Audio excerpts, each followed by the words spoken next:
B. Hello mga kalabayan.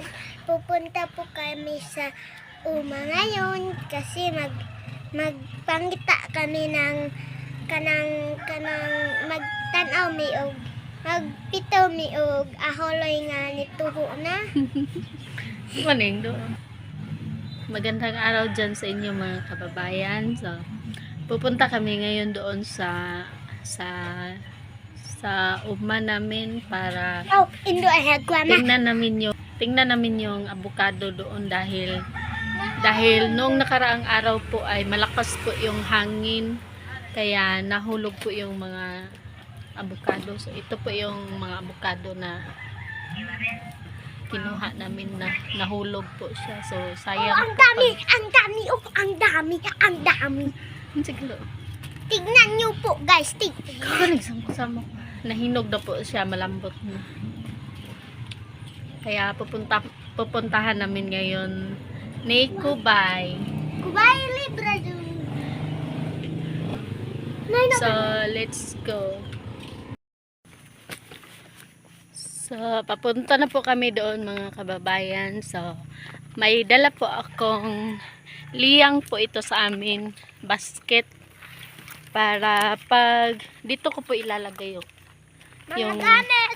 yung dala ko mamaya, yung dadalhin ko na avocado, dito ko ilalagay. Tapos kasama ko pala yung Kubay. Anak ko po siya mga kababayan. Pito ka Kubay.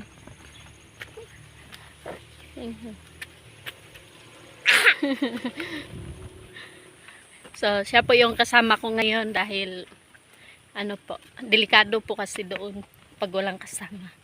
Baka kagatin ako ng ahas, walang makapagsabi na uy, kinagat ng ahas si mama. So kaya sinama ko po siya. So napakaganda po ng view dito mga kababayan, at ang maganda pa po dito ay malakas po yung signal kahit nasa bundok na po kayo. Ayan po. So, mas malapit po kasi yung area namin dito mga kababayan kumpara po doon sa pinagtaniman po namin ng palay. Dahil doon po ay maglalakad ka po ng mahigit 1 oras bago ka makarating doon. Dito naman, maglalakad ka lang ng mga 20 minutes or 30, 40, depende na rin po kung gaano ka kalakas maglakad. So, mabilis ka makarating doon. Hindi siya gaanong nakakapagod. Dapat ikas bato bad og sa pipiyo Kasama ko pala ngayon yung anak ko mga kababayan. Ayan. Siya si Kubay. Hello mga kalabayan. Si Kalabayan. Kababayan? Kababayan. Oh. Hello mga kalabayan. Hello mga kalabaw. Yan. Hello mga kalabayan. At saka meron din kaming mga asong kasama. So kahit saan po ako magpunta, sumasama po talaga yung aso namin na dalawa. Yung pangalan nitong lalaking na aso ay si Kumbi. Yung isa naman yung doon si Bambi. Bambi. So mga kababayan, nandito na po kami sa aming sakahan. So medyo ano na po siya, maraming damo. Nagbabagnot na po dito guys. Nagbabagnot. Medyo masukal po yung daanan.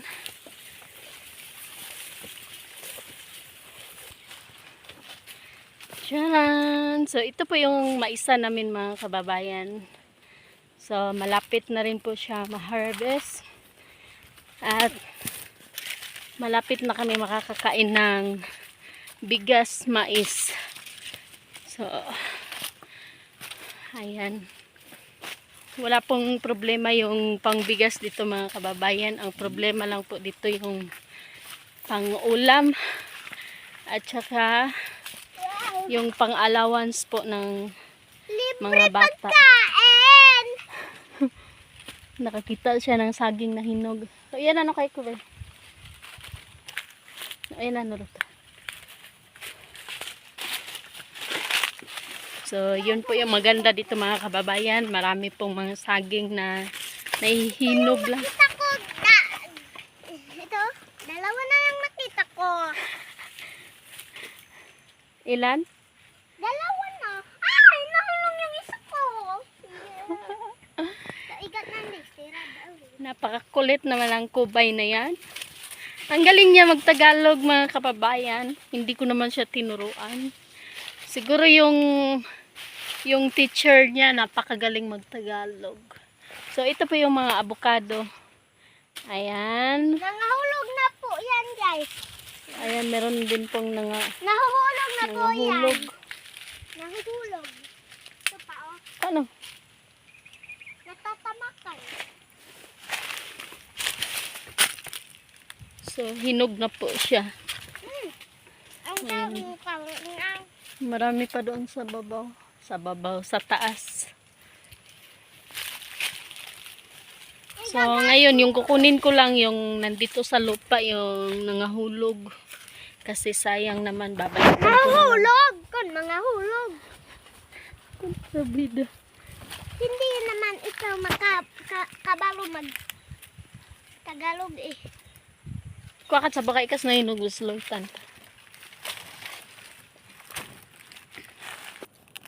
So, tingnan natin kung maganda ba siya. Oh my God! So pretty! Wow! Ang ganda, guys! Ang ganda, guys! Kasi itatam ni... Pangit pala sa kabila. Anong dapak niya? Pananim tayo. Mananim tayo, guys. Magnananim.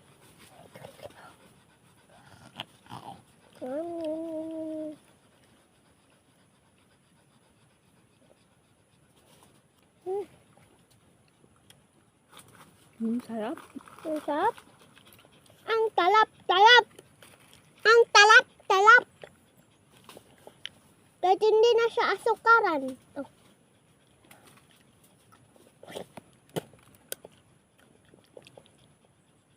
Dagbag sa mapyaw na tumangluan na. Saan ka, kumbe? Ang talap-talap, guys. Bam.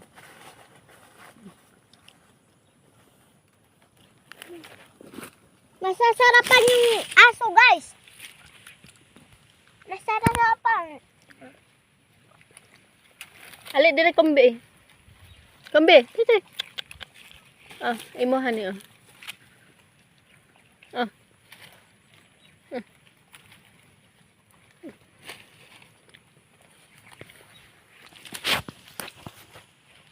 So, ngayon, mamumulot muna ako ng avocado. Ito po yung mais namin mga kababayan ay baka next week kung hindi kami busy ay pwede na namin to ma-harvest dahil baka masira kasi siya kapag hindi namin siya ma-harvest.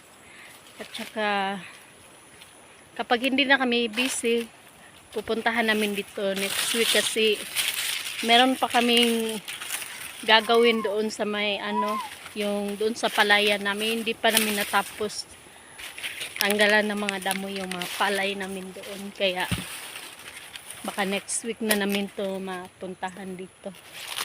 So yung tanim po dito mga kababayan ay meron po siyang kakao. Ito po yung kakao po dito mga kababayan ay binigay lang po ito sa amin dahil mahal po pag bumili ka ng mga semilya ng kakao, kaya binigyan po kami, kaya nagpapasalamat po ako doon sa nagbigay po at saka Panginoon na po yung gumanti sa iyo sa kabaitan mo dahil wala naman kaming kakayanan bumili ng kakao para may maitanim kami dito. So kaya binigyan niya ako ng 600 600 na kakao, kaya ito naano ko na siya dito, natanim ko na. At saka nung isang araw meron pa silang pinahabol na kakao, binigyan pa ako ng 100 pesos. Kaya maraming salamat po sa inyo. So napakabait niyo po talaga. Kasi nung wala pa po yung ano dito, yung mga mais po dito mga kababayan, ay napaka ano po talaga dito, masikip po yung damo. At saka ano, marami din pong ahas dito noon, yung banakon ay yung ano, yung mga niyog din po na tanim dito mga kababayan ay galing din po ito sa kaibigan ko na nasa Panabo. Si Ate Remedios po, Dumandan. Hello ate, nasa Manila po siya ngayon. Sana umuwi ka na dito sa bukid para magkasama tayo lagi. Taga Davao po siya mga kababayan, pero sobrang bait po niya.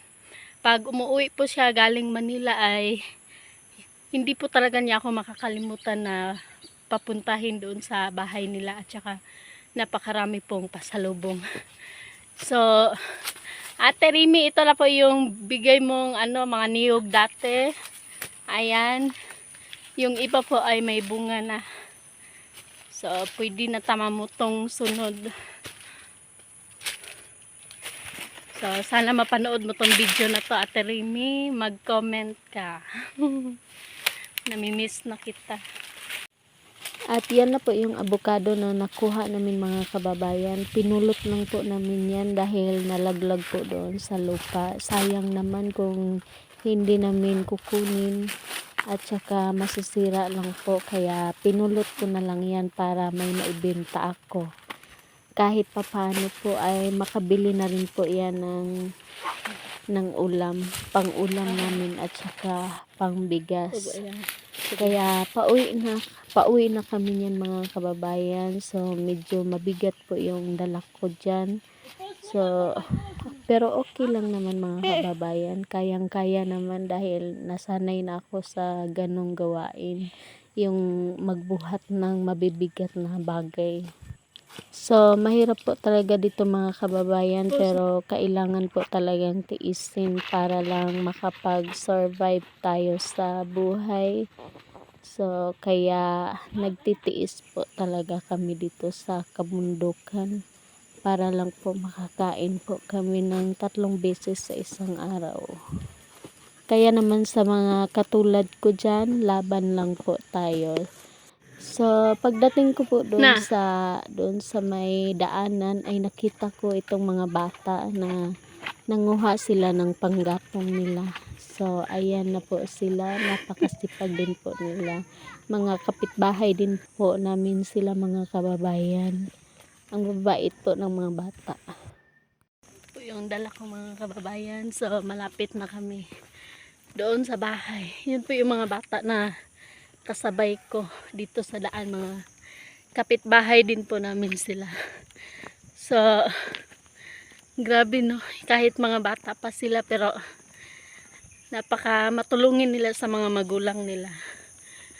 Kumuha sila ng kahoy para meron silang panggatong para pwede sila magsaing.